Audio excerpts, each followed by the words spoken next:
A major trade just seconds ago. Sources say San Francisco 49ers star receiver Deebo Samuel has been traded to the Washington Commanders in exchange for a 5th-round draft pick. San Francisco made one of the biggest moves this offseason, sending Deebo Samuel to the Washington Commanders, but I think they've already replaced him. Before getting into that though, I want to talk about the specifics of this deal a little bit more deeply.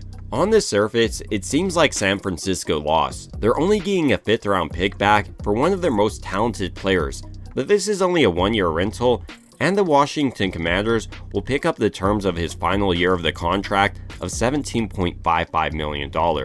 However, San Francisco still has $31 million on the team's salary cap because of Deebo in 2025. It's definitely not ideal to have a player costing $30 million against the cap that's not playing on your team, but the upside is San Francisco has hit on the law of their later picks, and that player will cost only a little bit more than $1 million, as well as making their team younger.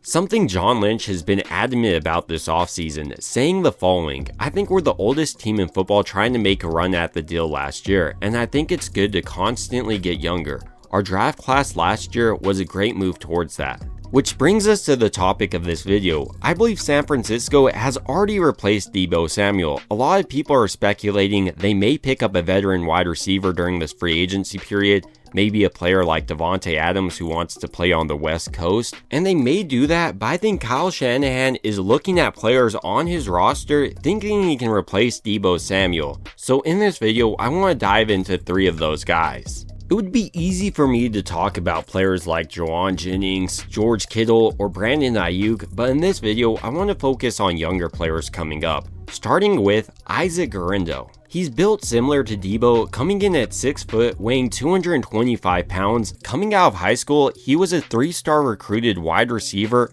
so in a similar way to Deebo Samuel, you can use him as an offensive chess piece. Maybe he comes out at wide receiver, motions into the backfield, takes the handoff. Who knows? The possibilities are endless. Take this play for instance. It's a simple concept. Guerendo is just running an angle route, but because he's on the slower linebacker, he's able to turn this simple concept into a massive gain for the offense, in part thanks to his background as a former wide receiver. Guerendo's ability in the passing game because of this background means you have to account for him on every single play. Here running a wheel route for instance, as soon as Brock Purdy sees this linebacker with flat feet, he lets it fly, and I love how Guerendo's able to track this ball down, showing off his background as a former wide receiver. I mean, that's a ball Deebo might have legitimately dropped. Where Guerendo adds the most for this offense though has to be in the ground game, where he averaged 5 yards a carry last season compared to Deebo's 3.2. A big reason I think he's a lot more productive in this offense is he offers the explosivity Deebo used to offer. He also mixes that with great vision that's been coached by Bobby Turner. On this zone run for instance,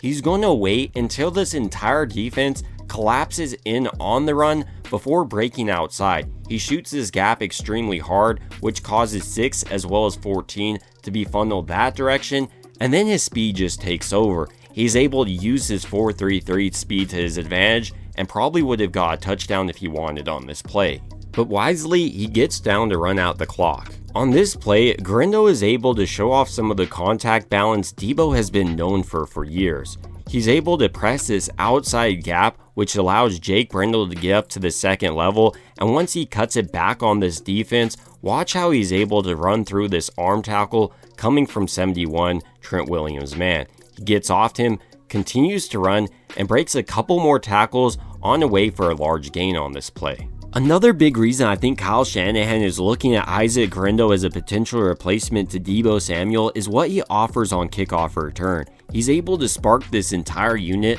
like on this play against the Raiders where he nearly ran it back for a touchdown. Now imagine a stronger Guerendo that you're going to get in year 2. That's a recipe for a Deebo-esque player with 4.33 speed. Deebo Samuel for cheaper. With one of those players obviously being Ricky Pearsall, their 1st round selection. I said when they drafted Ricky Pearsall, he could do a lot of what Deebo did, like take these jet sweeps in this Cowboys game and turn them into huge plays. He ran his 40-yard dash in 4.41 seconds, and I think has better hands than Deebo Samuel.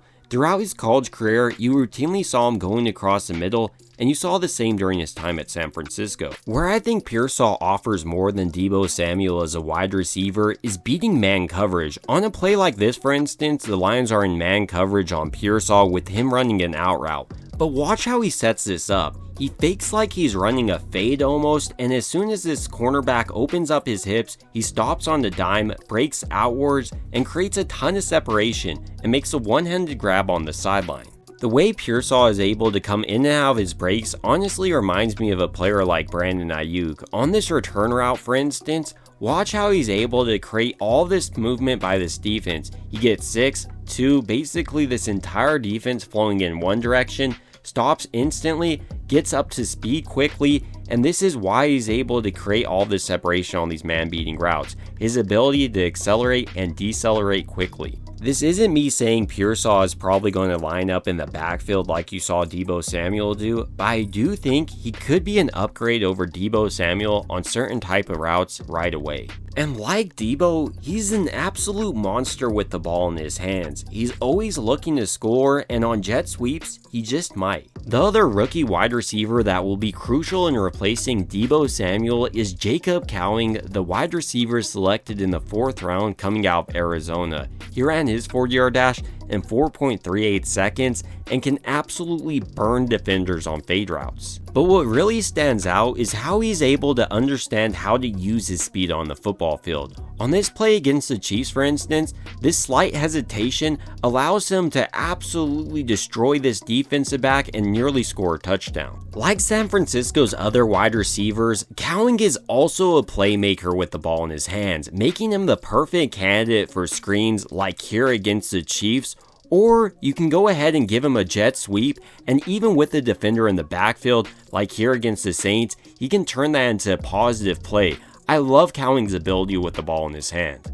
I mean, some players are just dynamic, and that's Cowing. He honestly reminds me of a player like Sproles or Tank Dell from the Texans, and I believe headed forward, he's going to continue to see his role expand in San Francisco's offense. A big reason for this, I believe, is how solid his routes are. Here against the Raiders, he's able to fake a fade, get this defensive back to turn his shoulder to the outside, breaks in hard, and gets the first down on this play, mainly because of his route. This is ultimately why I love to see out of such a young player, and even with the ball thrown slightly behind him, he's able to adjust on the go.